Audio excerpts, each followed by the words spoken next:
Yeah.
Inabata amekele go ụmụnne m na ụmụnna m ịbata anya maka gbasa ozi a sorokwa mgbarịkwa egwu a egwu Igbo na Igbo amaka ana m ekele onye ọbụla na-anọnyere m taa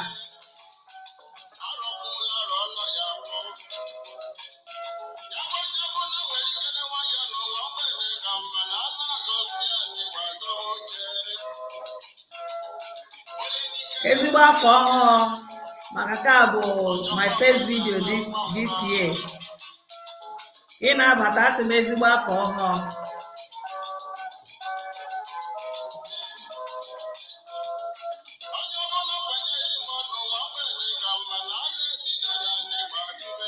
ụwa mgbede ka mma ọ gaghị egwu a ka ị chụzuru m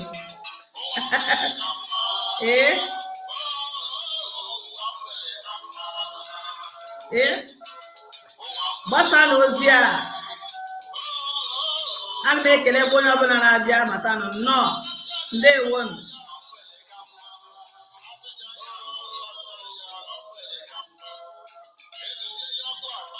ịwa mgbede ka mma ka m na-ahụ dị comment section ma akwanụ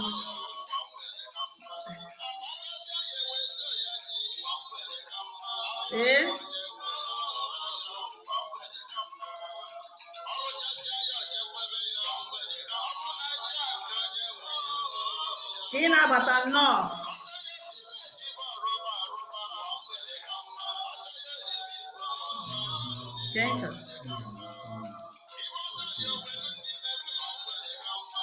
okay come take a comment section why click kwa ya kana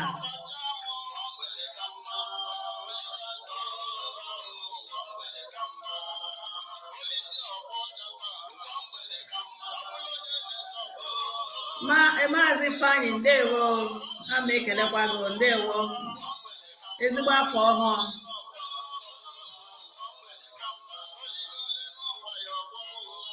mgbede ka mma nyere m aka gbasa ozi a maka na ozi dị mkpa ụwa mgbede ka mma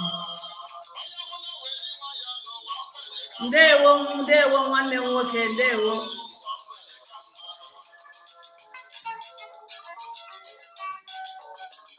gbasakwa ozi a share ozi a share ya ka ndị ọzọ hụkwa ya ka ha nọnyere anyị taa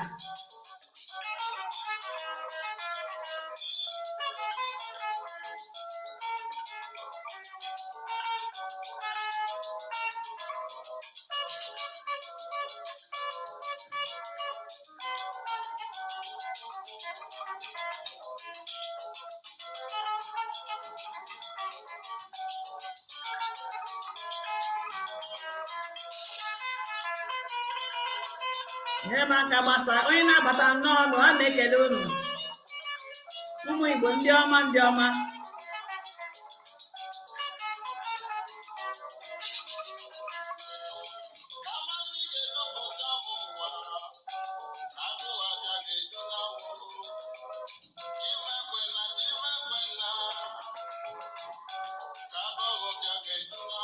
ụwa mgbede ka mma. Ee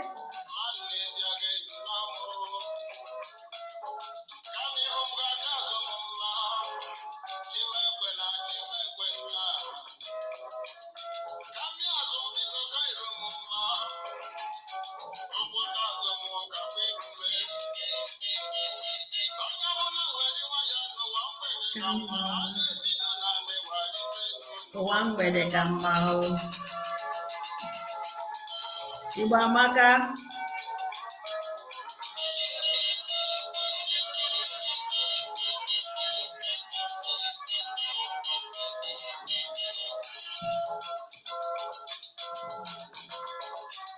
Ọ dịgara ekele egwu a. Ee ka mma. Ụwa mgbede ka mma. Ana m ekele unu, ana m ekele unu. Ụwa mgbede ka mma.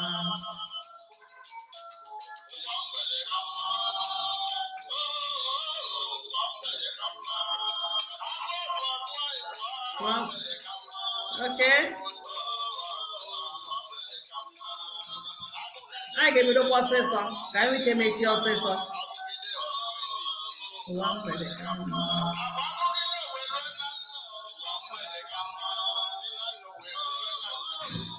Ụzọ ndewonu, ndewonu, ana m ekele unu ndị ọma na-ege m ntị, ana m ekele unu ụmụnne m na ụmụnna m, ana m ekele unu ndị Igbo ibe m, ana m ekele unu ndewonu, ndewonu. Tata awa afọ ka ọ dịrịkwa anyị na mma. Ka ị na-abata anọnyere m taa, ana m asị ka ị nyere m aka gbasaa ozi a maka na eji m ozi dị mkpa were bịa.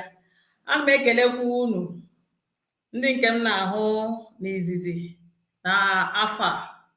Asị m ka ọ dịrịkwa unu na mma, ka Chukwu Okike gọzie unu na ihe niile nke unu na-eme, na unu ga-adị ka echi na echi a na-agwụ agwụ.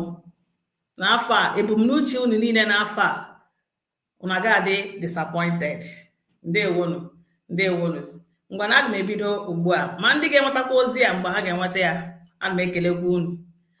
Tupu m ebido, aga m eji ohere a were kelee ụmụnne m na ụmụnna m ndị nke na-anọnyere m, ndị nke na-egekwa ozi. Ahụrụ m n'anya, or I'm seeing that some of you are getting the message of omenala anyị, ọdịnala anyị better. Maka na tupu gị enwere onwe gị, ị ga-amara onye ewu first. That's the first thing. Ma ị maghị onye ewu, ị ga-enwere onwe gị. Enyekwa gị inwere onwe gị ahụ, you are going to definitely abuse it. So ana m asị ka ị na-abata, ana m ekele gị ka ị nyere m aka gbasaa ozi a. Jikwa ohere a na-ekele ụmụnne m ndị nke that checked on me mgbe unu ahụbeghị m, because I put this here my first video this year. Some of you during the holiday period, you were calling, you were sending message, you were inboxing me, and at a point some of you became kind of worried why maybe anything out from me. I really appreciate you all. I'm not good now. I'm a lot of things in me. And I'm so ohere a na-adịcha maka ụmụ ihe ndị ọzọkwa bụ personal things nnọkwa na-eme. Ekele m unu, ndewo unu. Biko ka akwụkwọ ọzọ ka ị na-abata ka ị nyere m aka gbasaa ozi a. Enwere m nkụzi dị mkpa m ga-ekuzi taa. Ama gbawa nkụzi nke imepe anya anyị, to open our eyes, you know, ka anyị mata what is going on in our life, because by the intervention of our ancestors, some people, I raise with this awareness. Who gbasara omenala anyị, I will get chefu, you know. I will almost, and I appreciating the biro kuzi omenala, ndị parents of kuzi we, ndị nke m nọrọ ụmụ ihe ha na-akuzi, ha enye m courage and also the boldness, and also nyekwana m that boldness ịza okwu akpọrọ maka. Me got to get you always a problem to you. It's a spiritual problem. Rather, it's a blessing, and you're a gift to our race, as Igbo race. Ekele munu ndewonu. Ila ya n'isi akwụkwọ m, ị ga-ahụ mbido okwu anyị, or isiokwu anyị. Isiokwu anyị today, asị m na ikpe ekpere is not our culture, na ọwụghị Igbo culture, ọwụ omenala Igbo. Ọ ihe m kwuru. And I know why I put it in that manner, in that form. In actual sense, what I'm trying to say to you here now, Ikpe Ekpere, in the terms Christianity is not our culture. Because Christianity, the major problem I want as ndị Igbo. Because a lot of things in our lives, in our way of doing things. But I say moment and I turn upside down. And my turn upside down, some of us I always water. I dey busy doing anyhow. So na Ikpe Ekpere awu omenala in the term or in the manner Christianity ji kọwara anya or to eche turn ya. But tupu anya ele anya n'okwu a, we are still on omenala, ọkwa omenala ka m na-ekuzi. Ya ọ na-igebe okwu nkuzi ndị nke nkụziri n'afọ gara aga, akụziri m ihe gbasara omenala Igbo. What is omenala Igbo? Akụziri m ọdịnala Igbo, rụtụkwa aka na arụsị. Gịnị wụ arụsị? Emetụchara m aka na these areas mkpọrọ aha. So ya ọ na-igebe ya, take out your time, go to my page at the New Heritage, go and what I was trying to explain there. So, but tupu akọwa Ikpe Ekpere this topic, first of all, what is prayer? I check what is prayer. I check another thing I get gịnị wụ Ikpe Ekpere and gịnị wụ ịgọ mmụọ. Ile these three aspects. By the time I kọwara ya, then get water better where I'm trying to drive us to. The point I'm trying to make here, that Ikpe Ekpere in the aspect Christianity brought them in our culture is not our Omenala. So I got these three subtopics in this topic. First of all, we will look. I define what is prayer. We're going to define what is Ikpe Ekpere. Then the third aspect is ịgọ mmụọ. I elaborate these three aspects before anya abanye. This message I going teach here. I told me now rush anything that has to do with Ibasa Omenala. I don't want to be rushing the topic. I'm going to the next week we continue from where I got stopped today. So today, to prayer. Manapa that I want you to know and listen careful that Igbo language, translation, English translation. Because some of the translations, forced translations just to make things balance, to fulfill all righteousness. Some of the Igbo words, or the omimi, or the ime, that if you try to give it or force an English translation of Igbo language, then in a weapon the potency of that word. And by the time you put the potency on that word, what does now you get me understand that word. And when you don't understand the word, you misuse the word or you apply it inappropriately in your life, and that's the reason you will not get results. So what I'm trying to say here is that prayer is an English word. The meaning only connotes when you go deep into prayer. What is the meaning of prayer? It doesn't have anything to do with Ikpe Ekpere in our language. And I'm going to explain this right now. Prayers. A simple dictionary meaning of prayer, just a simple dictionary meaning of prayer. Also, it's a solemn request for help. A solemn request for help. I'm going to give you English language to explain it, because prayer for me, enwegi Igbo meaning in the aspect they are trying to portray it in Igbo language, or the aspect we were taught, no your meaning. So prayer, again, simple, a solemn request for something, for help. In our help, in our enyemaka, because you are unable to help yourself.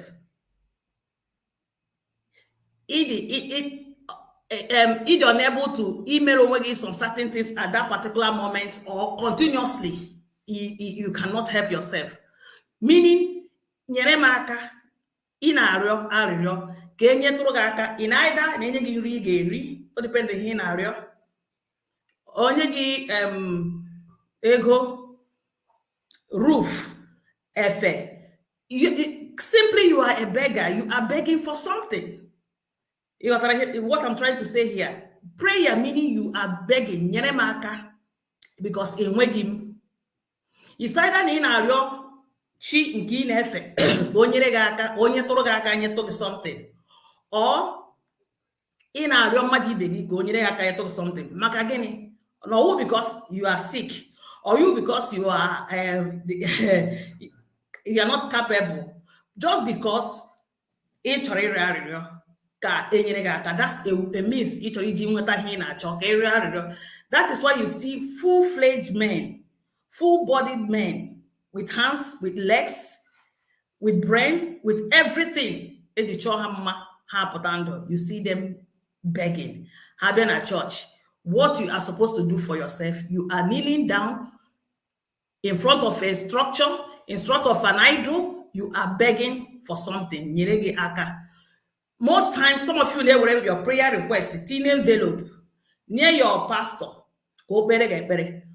Pastor ego. Some of them actually ego na envelope without your prayer request. So pastor is actually begging you for you beg God. So whether you are begging God, whether you are begging human being, what prayer simply means in Igbo language is begging.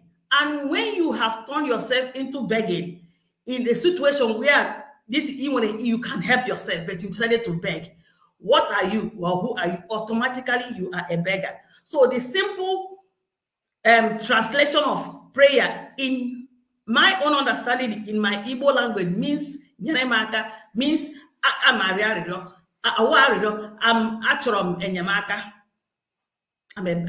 begging for enyemaka. So you can help me to feed, you can help me to help me, things like that. That's what prayer means.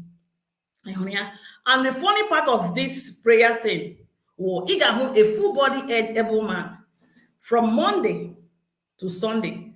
It's either non-aga prayer meeting on Monday, Wednesday midweek service, they will still pray. Friday prayer meeting, from Monday to Sunday, and they will get prayer meetings. After service, and they will prayer meetings, and they will all-night meetings, and they will midweek all-night meetings. This is what this brother, I'm just looking for one, let me use a young boy, for an instance. Every day, aga activities. Pastor promising you that one day God is going to send manna from heaven or send you your destiny helper, things like that. Or you will receive a miracle or money alert, just like they are telling people right now. Even on Facebook, actually this week, somebody will locate you, money will locate you, just like that.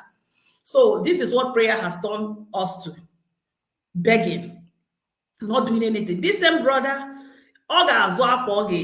somebody, young boy like him, that also. Young boy like him is struggling. Now keke.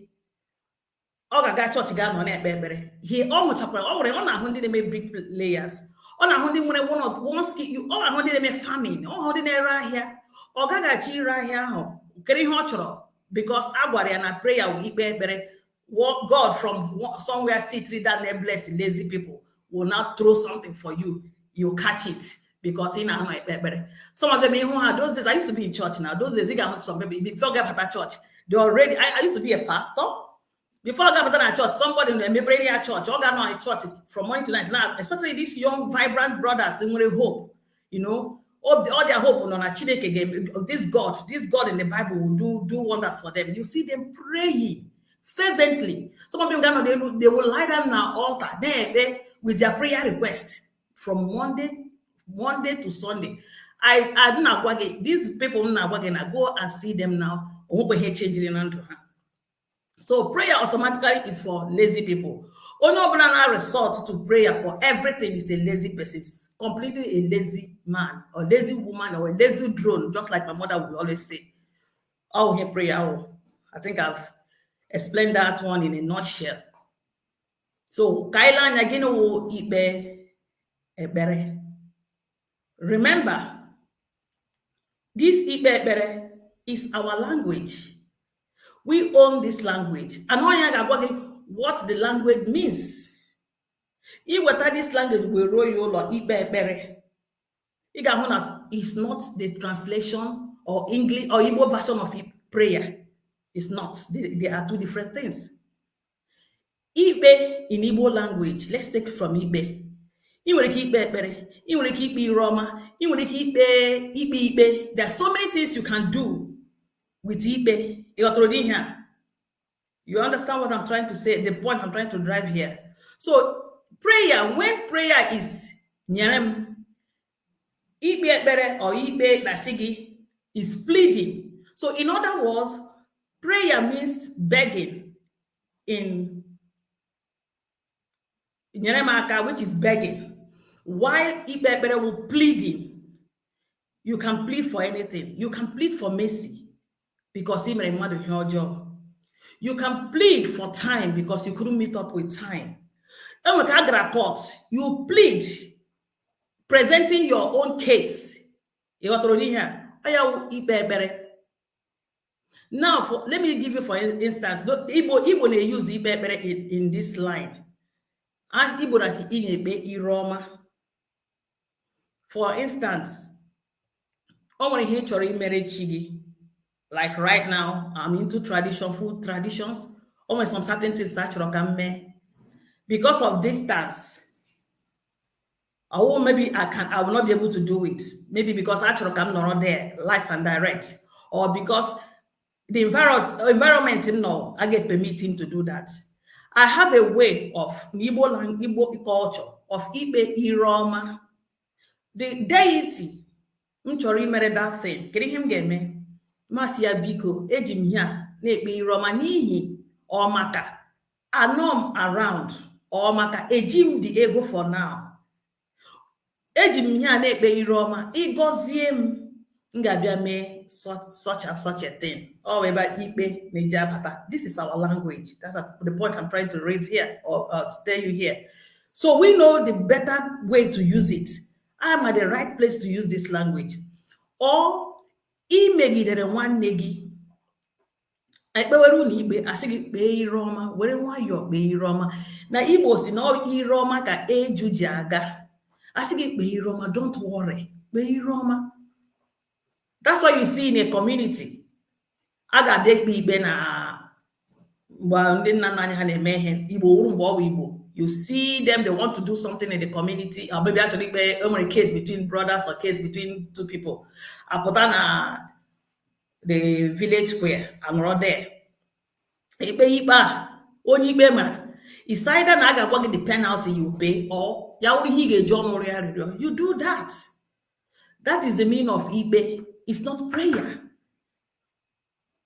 Ikpe is, how do I say it for Nime language? It's a word that you can connect to so many other words to make it have a meaning of what you are trying to say, what you are trying to transport to the people. A lot of you know. Meaning this one is talking about your personal God. It's already my Igbo language very well. That's the way I'm learn Igbo language. You can write down our names. Just merely try to meditate on our names, digest it, analyze the names. What it means, even no matter our culture and our Omenala, our tradition and usorala, because everything is embedded in our names. Chukwu okike kere ụwa na ndị nna nna anyị ha gbara ndụ, and anything anyị na-eme si n'aka Chukwu okike. Asụsụ anyị na-asụ bụ asụsụ mmụọ, o si n'aka Chukwu okike. Ọ bụrụ na otu okike si n'onwe ya tụọ onwe ya ime, gbawa onwe ụzọ anọ ka ihe niile o kere. The same Chukwu okike aka ya ndị nna nna anyị ha gbara ndụ. That's why asụsụ anyị na-asụ asụsụ mmụọ. Ọ na-akọwa onwe ya, mmụọ na-akọwa onwe ya. Iwu ndị na-akọwa Igbo here, ji okwu Igbo, one word of Igbo, akọwara gị ya here, gama na asụsụ Igbo dị ime. Here anyị na-asụ, I just were taking it on a surface level. I'm somebody, you know, one Igbo language here, also know a dibia of Igbo language. Yeah, why here. So as you see, here I drag na akwụkwọ Bible or the book. It's not akwụkwọ. Deep call it unto deep. Mmụọ na-akọwa mmụọ.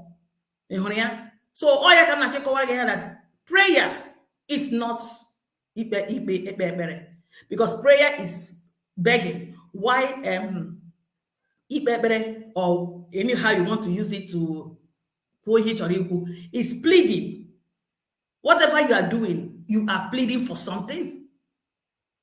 That's exactly what Ekpere is. I think I'm making, I don't know what I'm making point here, or maybe I didn't understand.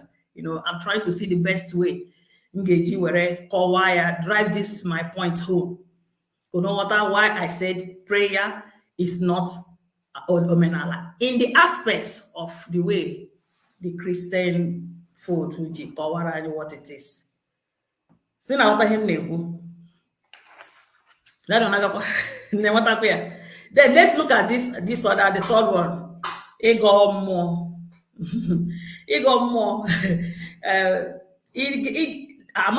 Some of you know now, maybe you were seeing Ego more the way I was actually seeing Ego more. When I was growing up, it was just last year, come on, Ego more, I will get what I was thinking. Ego more, I was thinking of somebody trying to abuse somebody, because like when we are growing up, when we are abiding takrai with takrai, at my daddy, when this my brother or my sister, see how Ego more, I thought is Ego more when you are insulting somebody, insulting onye torogo, or something like that. So, but I'm not knowing how. That's why I'm taking the Igbo language. We need to know our language. We need to have a better knowledge of our language. I question my language. I can use appropriately and then get better results. And because some of us are much our language, some of I go Igbo or one like that. Give feeding on her jaw like more and I go more. Now, I see oh, these are the people that when they see somebody, they start laying curses on them, Yeah? Ndibo. I'm asking Ndibo, you are right.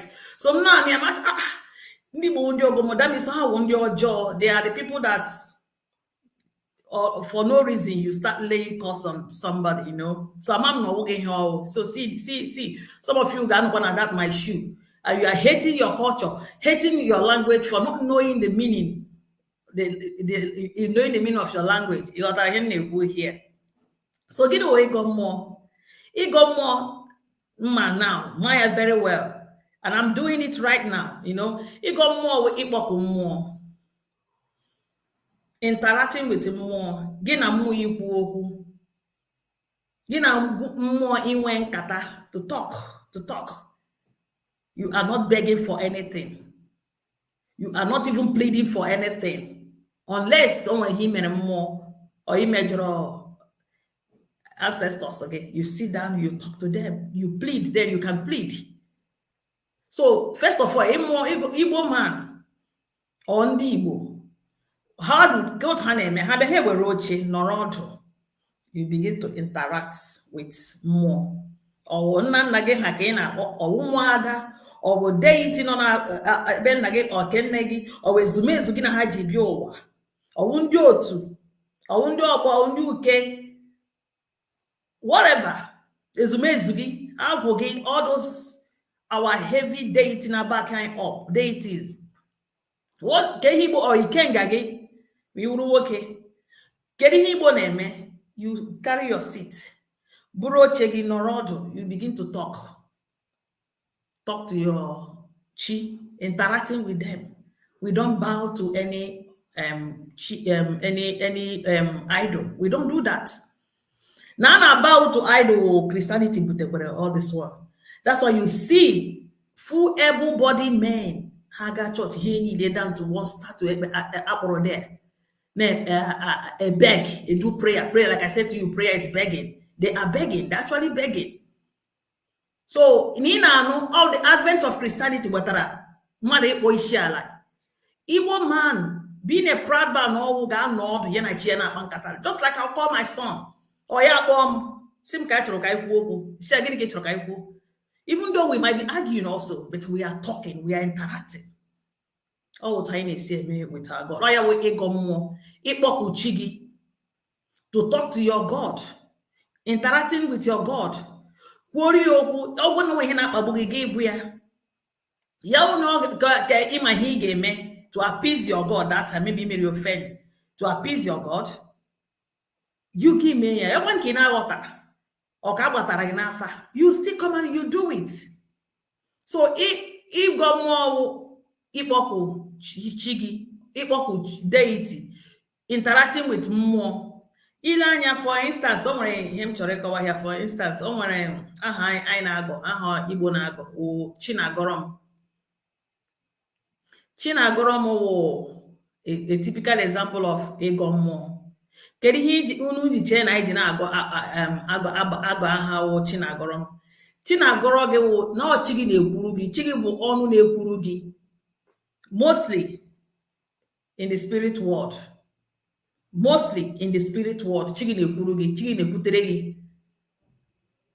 This time around, you want to go your personal chi, mmụọ chi ụwa gị is the topic for another day. Mmụọ chi ụwa gị na-eso bi ụwa. Mmụọ ahụ so gị bi ụwa, that spirit that accompanied you to this world. Onye bịara ụwa through you. Ọ sị ya chi na-agọrọ m. Enwekwara chi na-ekpere m when it comes to chi, God pleading for you. That is why in some cases, onye atụrụ na arụsị ga-eche ka ihe arụsị ahụ menwe ya na. Ọ ga-emeri ya maka chi ya nọkwa ebe ahụ na-ekwutere ya, ọnụ ya na-ekwuru ya n'ala mmụọ, trying to defend you. Like when I used to be a preacher. I say one of the attributes of the Holy Spirit, an advocate. He's the one that speaks for you. But no, now I know all Chigi, your advocate, the one that speaks for you. Down there, most cases, even when you did not even die. So get some people when hear somebody get me out, go and make him oh Chigi. It's not that no weak or maybe we were smarter than the person, you know. Needing to tell no chigi, but all my head and are beneficiary to you. Yaw na gina chigi de ma. You know your chi and you need dokwa chigi. You got him nebu. You need dokwa chigi very well. So all you wanna lotra go ha.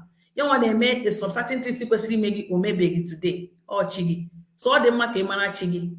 It's good to know your chi and dokwa chigi. Have a good relationship with your chi. Gonna make it much more than that. That's another topic for another day. It's not, I'm not driving you there again. So Chinagorom, owa hai na agago, onu ochigi ne na lammo, defending you anytime, any day.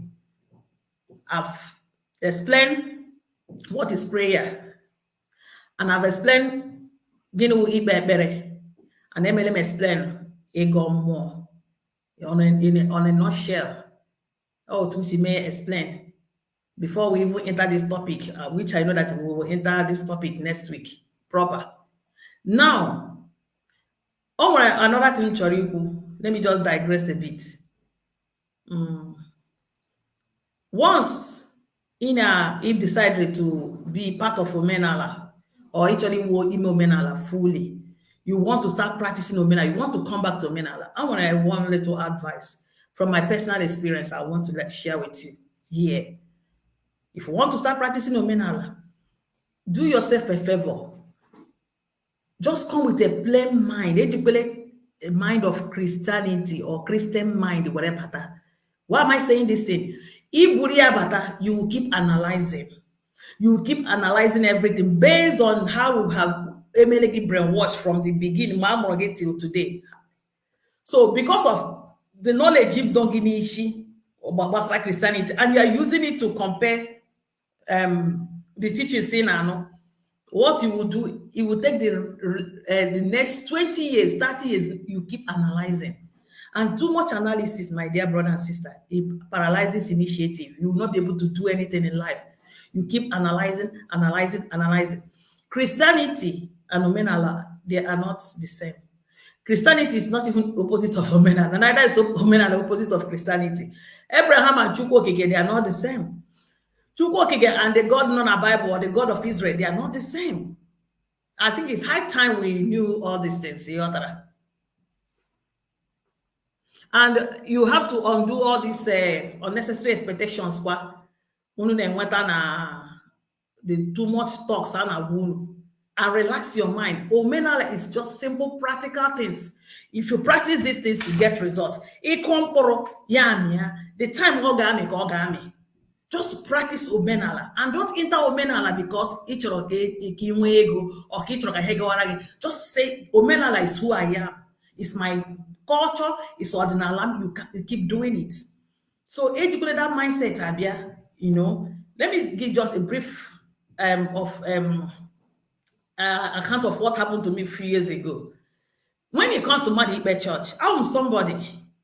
When I want to do something, I make up my mind to do something, I do it. And I will follow that thing to the last. I don't do things for money, and I will never do things for money. Because of convictions, So when I decided to enter church, I didn't by church. Even when I was in secondary school, church, I didn't want to see all those scripture union people in my school those days. Even though my mother was a preacher, you will never see me go to church. Right from when I was growing up, I didn't like to go to church. But when I eventually entered church, I didn't look back. I did not look back. Very faithful, committed. My personal life prayer. Because it was something. No, I was not lacking anything. I developed this prayer. The next one, I left everything because I got on a church. Every place in Costa but when we finished university and I rushed our state to run a bank, I left bank job for run a church. The first time I run a church, I said, Pastor, don't pay me salary. I just want to give myself, So when it comes to church, Abraham Church, the later when I had my own ministry, because you want a call from your mother's womb. You want to call. There's no other thing you want to walk call her. And I didn't know that the call they are talking about what I'm actually doing right now. So I gave myself completely to ministry. But when I eventually had my ministry, even when I was even preaching on air, now DSTV from South Africa, while we were living there, had my own ministry. That was when I started having problems. I'll just have to let you know that on some scriptures, things not like that Bible, my spirit did not just agree with it, but I was just playing along. Even when I would try to ask them questions, they were seniors in those days when I was in some certain ministries, I said, no, don't even go there, no higher matter. But I needed an answer. Nobody want to give you an answer. They will tell you, no higher matter, don't touch it. No way everything. At times, Pastor, when we get to heaven, the answer we don't get here, we will ask God in heaven. Then why did they write something like that? What I will not get answer to? I will wait till I get to heaven. So then when I started my ministry, then around that, I think it should be around 2014, towards the end of 2014, I started having problems. Personally, you feel like you are dying. You feel like you are confused. I tried to Ngazi church then. The zeal to study the Bible the zeal to even go and do my preaching most churches are home to do prayer, to come and do programs. Those days in our home, you got posters of big men of God. I'm the only young, and I was young lady at the poster. And once we preached there, you know that I was a walking Bible then. So I stopped. Even the cow no in a church, pastor they preach, argue inside me. See, this is not it. Gradually, I stopped Igazi church and went to that zeal to go to church anymore. I didn't have it. The appetite to go to church. And at times, my husband I got church, my son I go to church. I don't go with them. I'm not studying the Bible because I was having this inner struggle. Some questions in our Bible, I couldn't get the answer. Some things the God of the Bible did, I was not in agreement. I'm a very controversial person. I was not happy with some attitude on the God of the Bible, what he did. Gradually, I stopped going to church completely in 2015. But when I stopped going to church, I heard a voice one day that said to me, we just cheerful forget everything you have ever learned in church.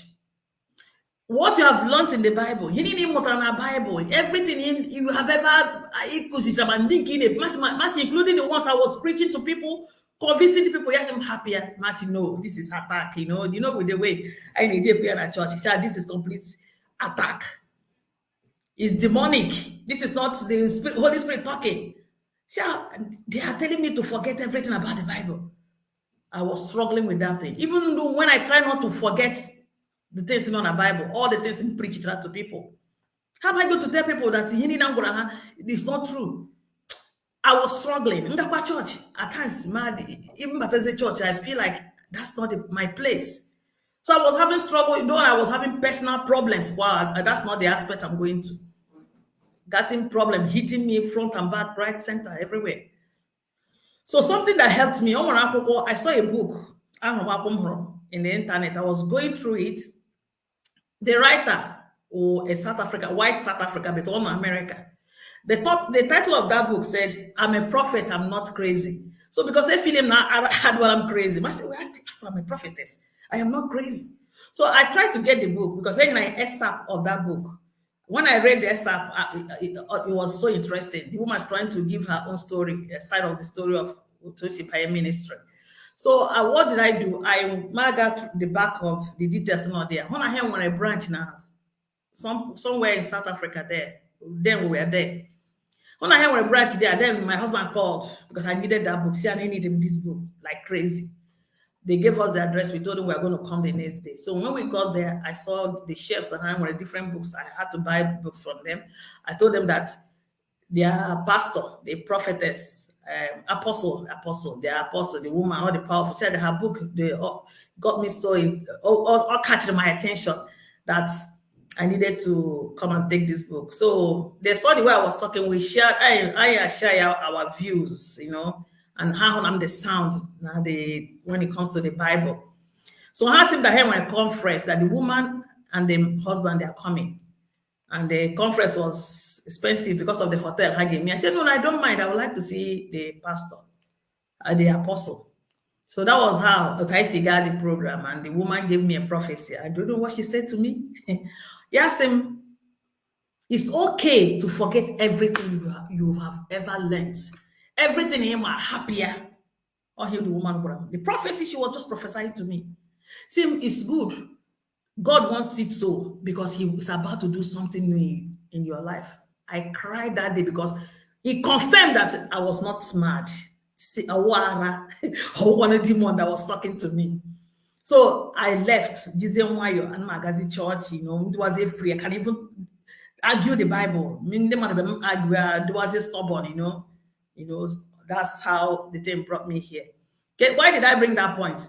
It just to help you with what I just said earlier. As a mmuo, when you are listening to a preaching of Omenala from any platform, you need to see the right one. Hope I never confuse the people, because I cannot just come here if I don't hear from my ancestors on the chain and they get it, or anything So in such things, relax, remove the mindset of church, remove all that you have learned, be free. Then you see what is going to happen in your life. I say that thing to say this. So still on the Omenala thing we are talking about, still on the prayer, mmuo and Ikpe, which I've just explained, Omenala Igbo, in a nutshell, in this aspect, is not folding your hands, waiting for manna to fall from heaven like Oteshi Gwage in the Bible. No. Here are the nature of an Igbo man. Igbo man, an average Igbo man is not a lazy man at all. I know Fakata aka anyị asị omenala Igbo bụ ndị na-eme ihe ya omume. That's where they are omume. If you listen to this message when I was trying to define omenala in previous videos, ị ahụ otu m si kọwaa omume. Igbo bụ ndị na-eme ihe, ha na-emepụta ihe a na-ahụ anya. In other words, they are inventors. Igbo na-eme invent things through the help of agwọ, ndị agwọ. Ma arụsị nọ ebe nna gị, ma ezumezu so gị. Igbo Igbo na-eme ihe ya na-ahụ anya. Da Igbo na-agazi chọọchị nọrọ fọkata ụgwọ ya where our problem is. Stop pointing people ndị na-emere unu gọọmenti eme. No. I hapụla original onye anyị wụ, and that is where we are having problem. You cannot be another person. Igbo na-eme ihe ha wụ na-emepụta ihe na-ahụ anya. Igbo ga-eme ihe from the raw material ye produce something anya ga-ahụ. Ị hụrụ ya? So Igbo a na-efokata anyị na-eme ihe. Ejirimara Igbo bụ ime ihe. Another ejirimara Igbo bụ ịmụ ọrụ or ịmụ ahịa. We do that a lot. All of for now. Ịhụ na ugbu a onwekwa ụmụ anyị na-achọ ịmụ ahịa, onwekwa onye na-achọ ịmụ ọrụ.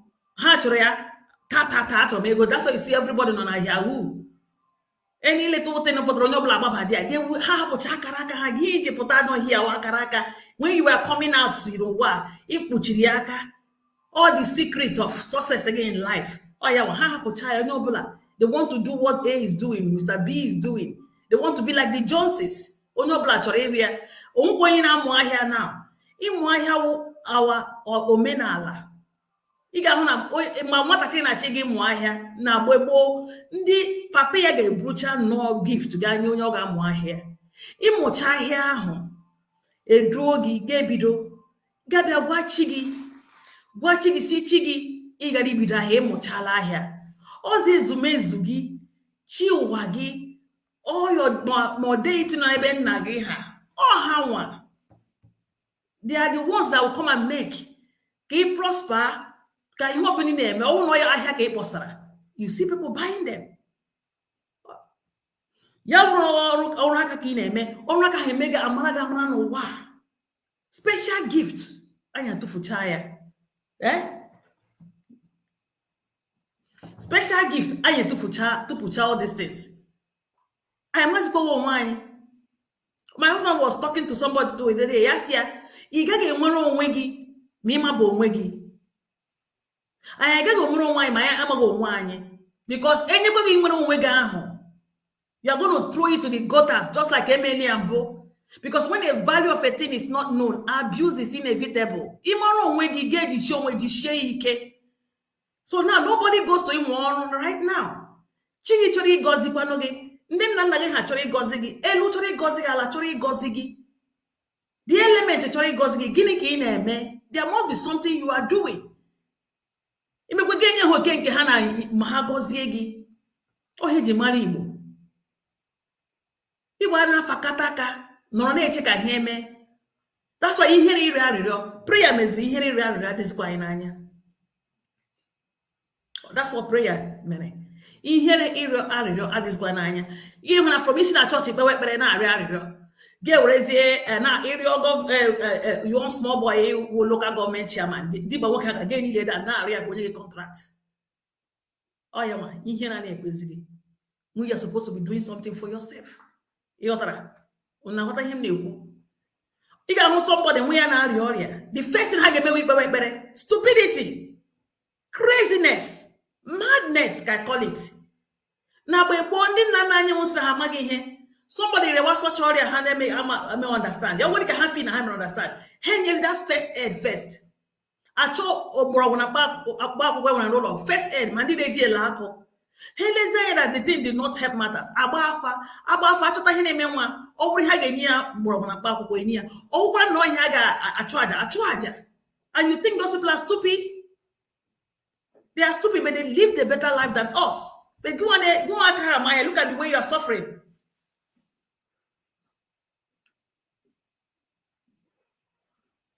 So that's what I'm trying to say here. So you look for solution. Makagini, Igbo bondi nacho. They are solution seekers by nature and problem solvers by nature. They are connected to the elements. They work in hand with the element to prosper them. Most of you, some of you rela which you are not supposed to rela. Alano getting now centuries of time before God put again we using a ton area when biawa Europe or biawa Western or any part of the Western world. Ibia here, funny enough to disappoint ndị nke na-achọ ịbịa bịa ire ala. He ga-emekwe nga ọrụ aka because ọrụ aka ihe na-ebuli obodo. Obodo a nọ a na-eji skills ha na-eji egwu. Obodo a nọ ga-arịọgide ụmụ ha, at least they will pamper them to go to primary school. Some people from primary school have poor, and they can still do other ordinary handwork that can help them. But if go secondary school here, oh my God, Potter, you can make courses. Courses get taking 8 months, 6 months. They will train you in a skill for you to be an electrician here.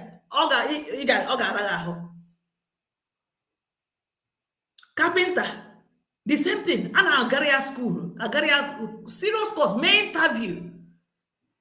The construction, the builders.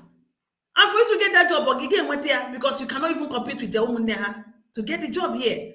Because these people, you need them in the society to build the society. That is all you need to build Europe or Arabia. Why can't you stay in your home and make what you're supposed to do? From Ekpere church, the pastor should know destiny again on a UK. Destiny on Nigeria. Yeah, and go. Your destiny on a UK. You will do everything. Give it a church. Ne seed. No, I make prayers because better will prayer. Ne make prayers. You know, boogie.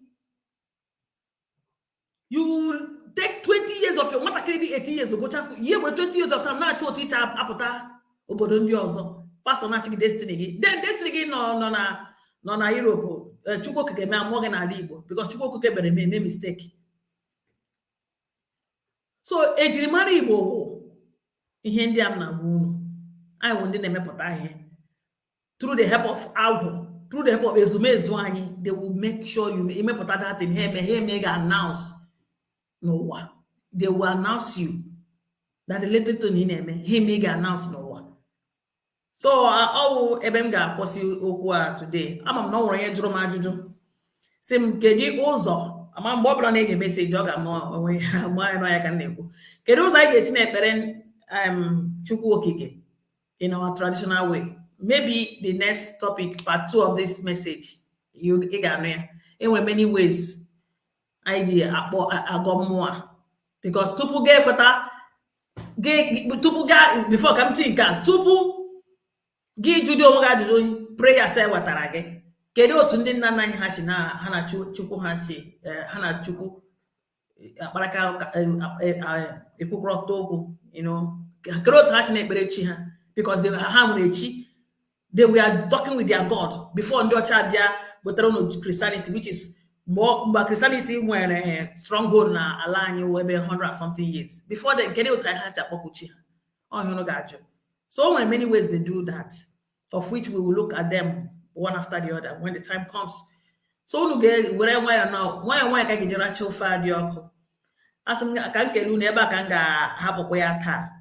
In wobbling Ozia, Bassa Ozia, because always dimba. Emmanuel Wiggy, then you can always talk boldly bubbling. Oh, when I'm a woman, Mary. You don't know where I'm coming from. So I'll make a lunu, Nigan on Yam Tanasic or Dunoma.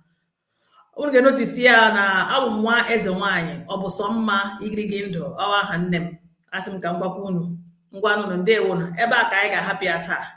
God the Punu Namao, Kaizunka Kaina Abanye, or I have a go yabago, Obokora, Mamma Koga Wataruno. Candy get on all of Tanya may hear ndọrọndọrọ ọchịchị unu lepụkwa anya ka ọnụ hapụ imerụ ahụ ndewonu mgbe na asị m ka ọ dịwazienụ alụmakụ egwu dị ngwanụ ndewo ka ọ dịwa ụbọchị ọzọ anyị akpọ egwu ndewo egwu m adịghị ready. Okay.